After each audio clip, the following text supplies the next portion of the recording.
Joshua Powell was born on January 20, 1976, in Puyallup, Washington, to Stephen and Terica Powell. He had 4 siblings: Michael, John, Jennifer, and Alina. However, life in the Powell family was far from normal. Their father, Stephen, was controlling and inappropriate, fostering a toxic atmosphere for his children. He shared adult material with his sons and set no boundaries, exposing them to adult content that influenced their behavior. As a teenager, Joshua acted out violently. He once killed his sister's pet gerbil in a fit of anger. He also threatened his mother with a knife during an argument, and when he felt desperate, he threatened to harm himself. In 2000, Joshua met Susan Cox at a church dinner. She was kind, hardworking, and full of life, and they got married within a year. Unbeknownst to Susan, her marriage would encounter serious challenges. Initially, they lived with Joshua's father, Stephen, in Washington, and that was when things became really disturbing. Stephen began to obsess over Susan. He watched her with a camera, used a small mirror to look into the bathroom, stole her underwear from the washing machine, read her diary, and posted love songs online under a pseudonym. Finally, one day, he confessed his feelings to Susan. This conversation, which included Susan's panicked rejection, was accidentally recorded on his own camera. It became the final straw. Joshua and Susan decided to pack up and move to Utah, hoping to forget about Stephen.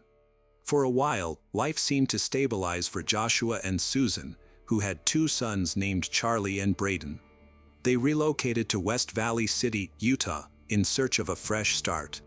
However, Susan felt increasingly suffocated in her marriage. Her friends noticed her unhappiness and learned that Joshua hardly showed her any affection, creating a sense of distance between them. By the summer of 2008, their situation had deteriorated significantly. Joshua and Susan argued constantly, even in front of their children. Joshua had become extremely controlling, making all the decisions and leaving Susan feeling trapped. Their marriage was not just struggling, it was falling apart.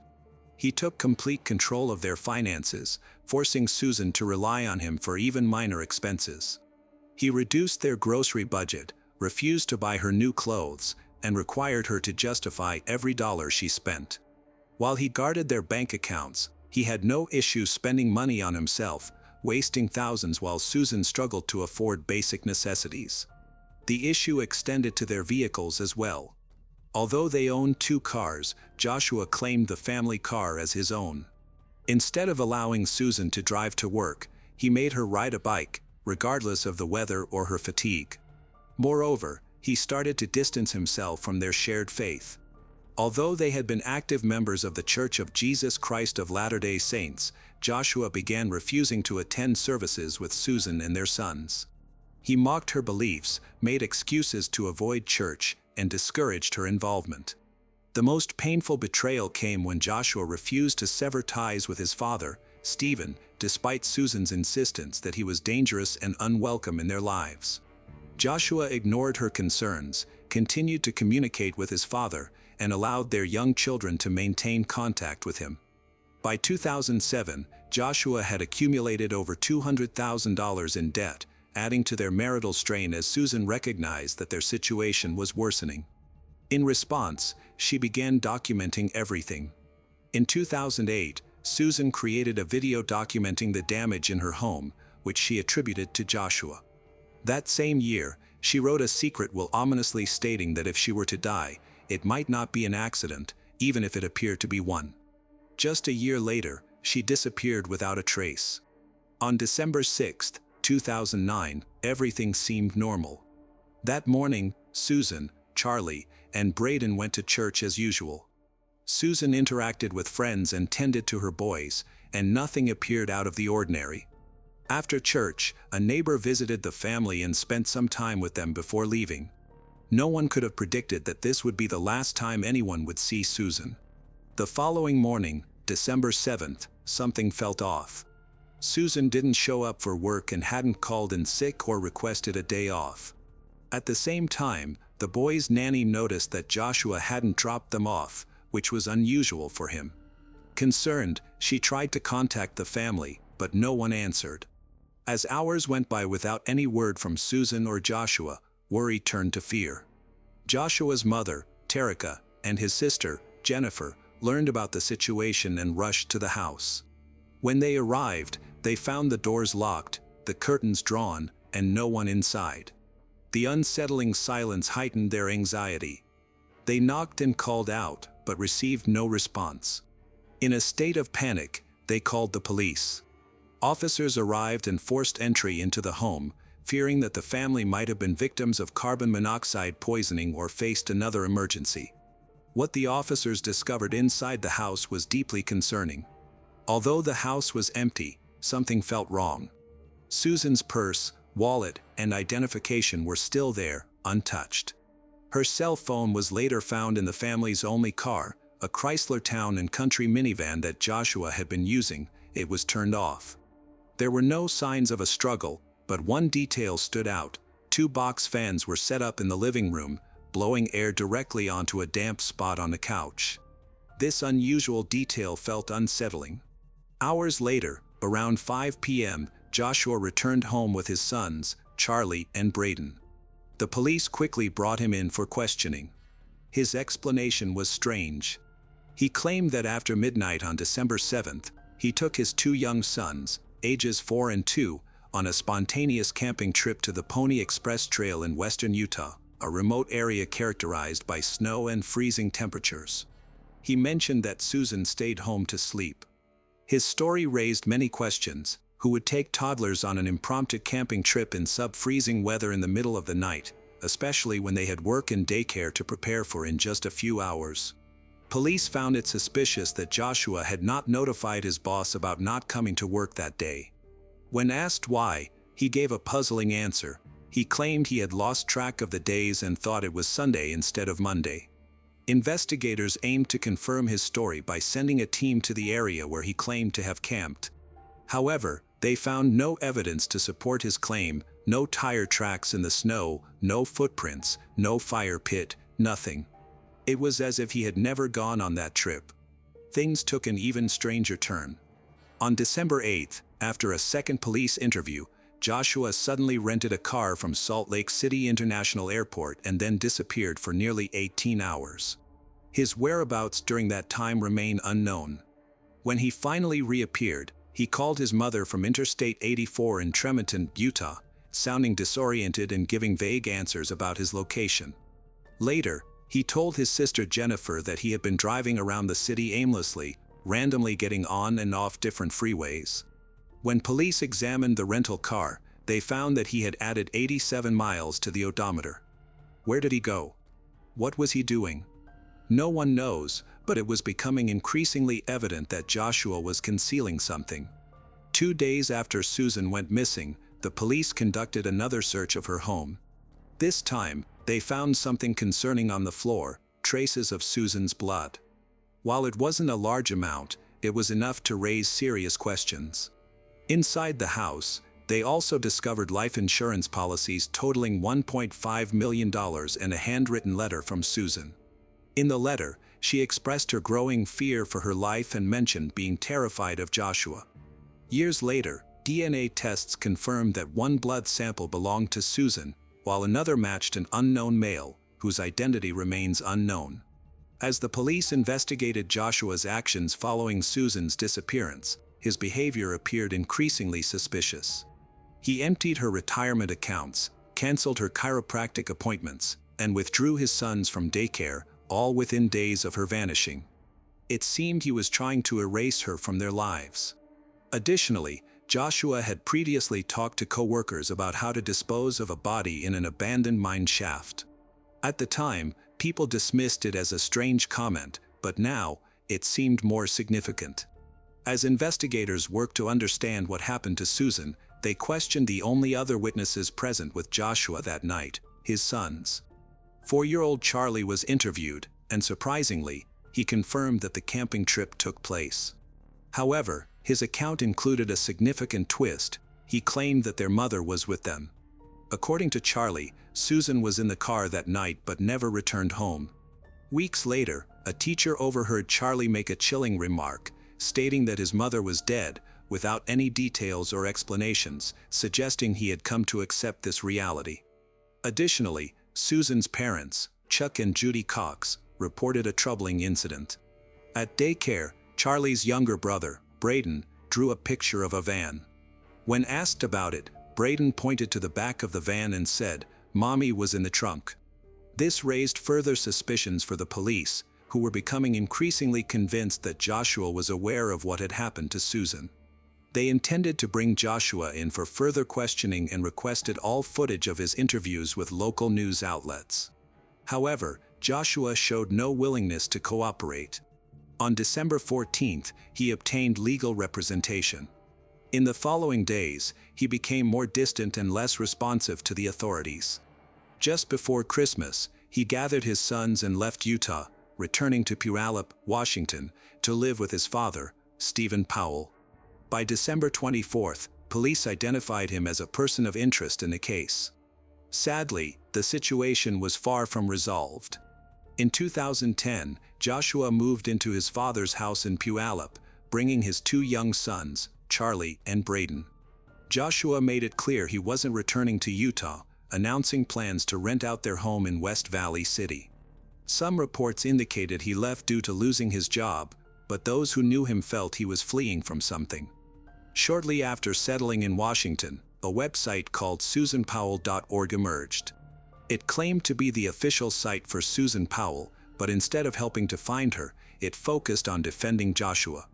The site accused Susan's family, including her sister Jennifer Graves, and even the LDS Church of conducting a smear campaign against him.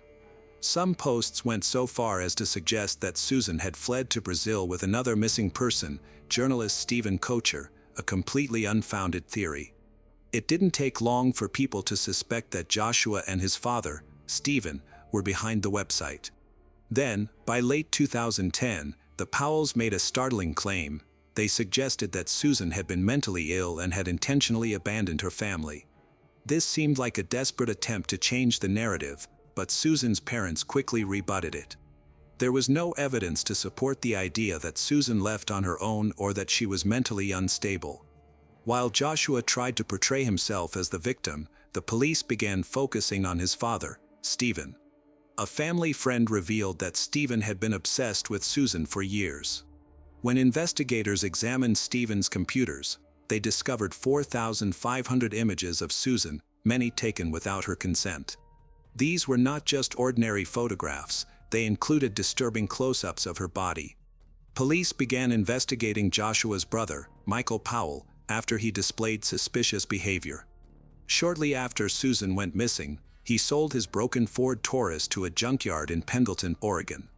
This raised eyebrows, especially when he later requested satellite images of the lot, seemingly to monitor the car. When authorities tracked it down, they used cadaver dogs, which indicated that human remains had once been in the trunk. Unfortunately, DNA tests did not yield conclusive results, leaving a key question in the case unanswered. In September 2011, police thought they had a significant lead.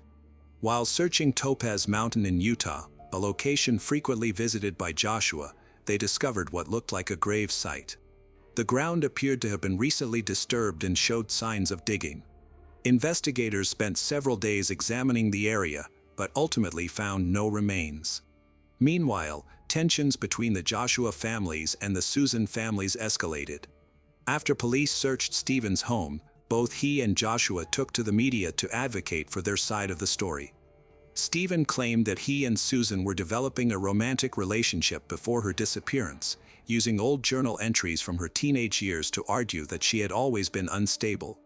A judge did not accept this narrative. He ruled that Stephen and Joshua could not publish any of Susan's personal writings and ordered them to return or destroy any journals they had already made public. Then the situation escalated. On September 22, the police arrested Stephen on charges of voyeurism and child abuse. Investigators found secretly recorded videos in his home featuring young girls, adult women, and, most alarmingly, Susan. It was apparent that Stephen posed a serious danger, and authorities began to suspect that Joshua might not be innocent either.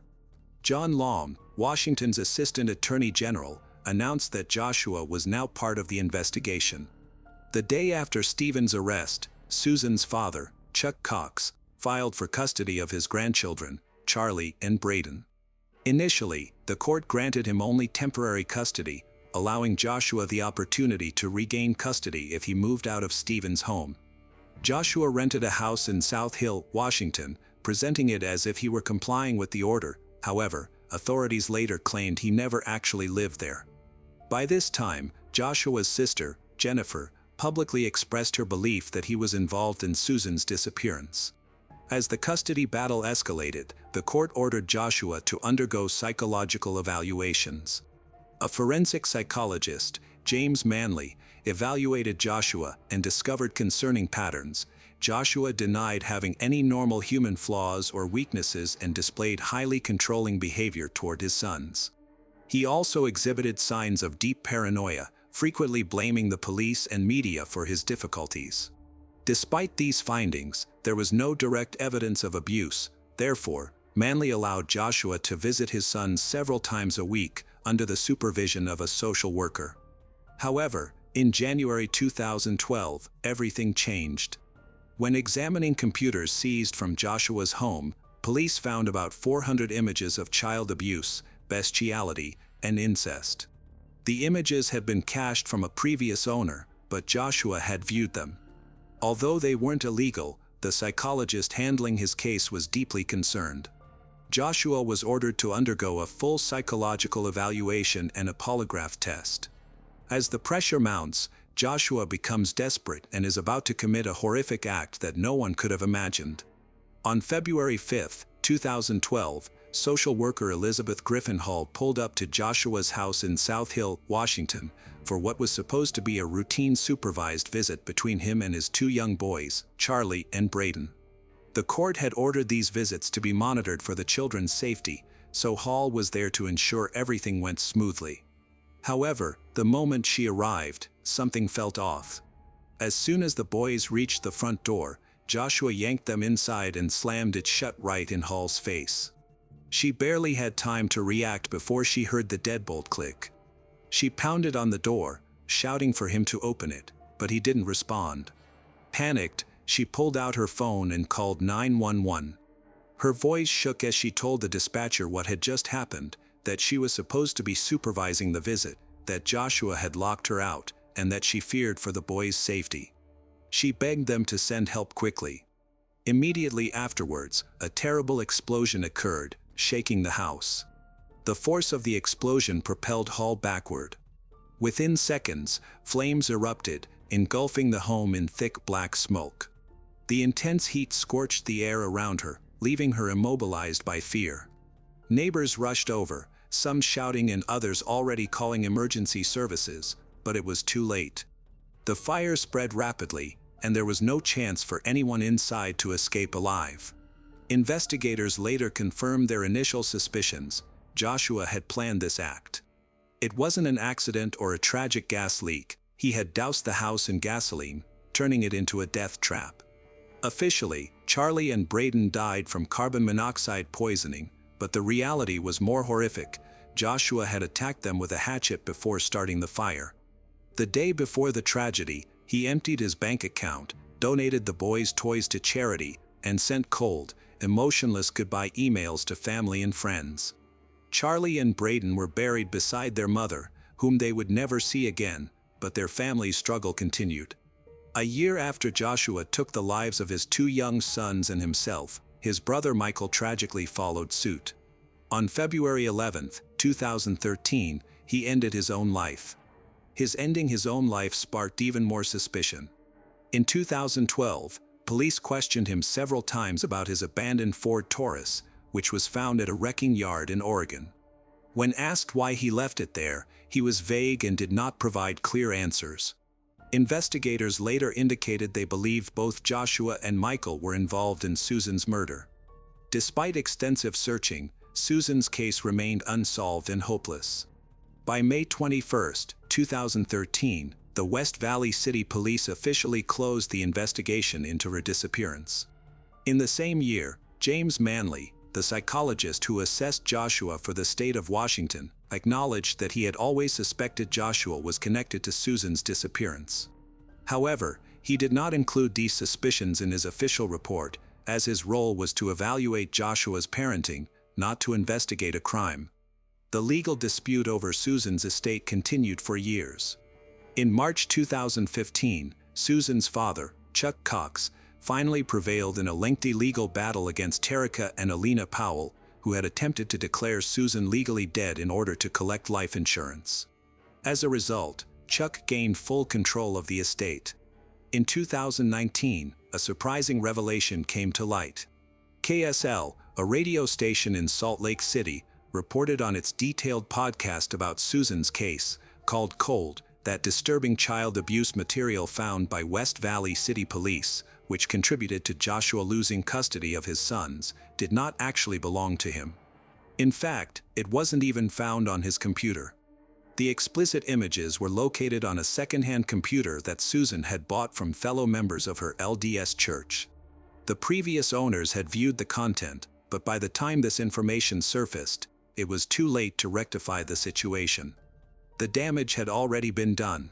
In early 2022, there was one final attempt to locate Susan's remains.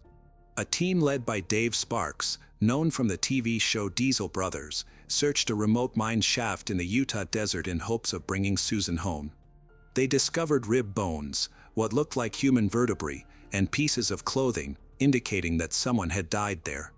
The remains were sent for DNA testing, but once again, there was no success. The bones did not belong to Susan, and they were not even human. A pair of pants found with the remains tested positive for male DNA, raising another question: to whom did they belong?